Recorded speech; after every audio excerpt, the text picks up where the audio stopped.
डोकरी का खबर शामिल कयूं पिया रही बख्शो अपड़ो जी रिपोर्ट मुताबिक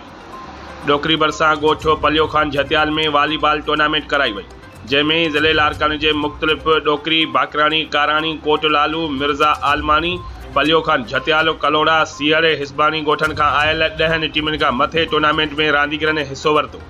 जॾहिं त टूर्नामेंट जो ऑर्गेनाइज़र यासीन झतियाल हुआ। मेहमान ख़ासमी मुमताज़ फौजी साफ़ी एम झतियाल,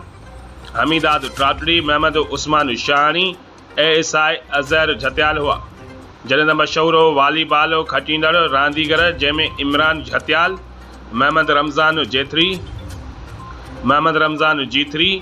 शिराज झतियाल, सागर झतियाल, आकाश, सुहेल, अहसन, नादर शाहनी, असद शाहनी ऐं ॿियनि रांदीगरनि हिन टूर्नामेंट में हिस्सो वरितो, जॾहिं त फाइनल मैच शिराज झतियाल ऐं रमज़ान जीथरी जे विच में सख़्त मुक़ाबिलो थियो, जेको final match Shiraz Jhatial tournament final खटे वरितो, जॾहिं त फाइनल खटींदड़ टीम जे कैप्टन शिराज झतियाल खे 10,000 कैश रक़म ऐं सिंधी टोपी पाराई ऐं हाराईंदड़ रमज़ान जीथरी जी टीम खे 5,000 रोक रक़म ऐं सिंधी टोपी पाराई वई, जॾहिं त मुख़्तलिफ़ ज़िलनि खां आयल महिमाननि खे गुलनि जा हार पाराया विया।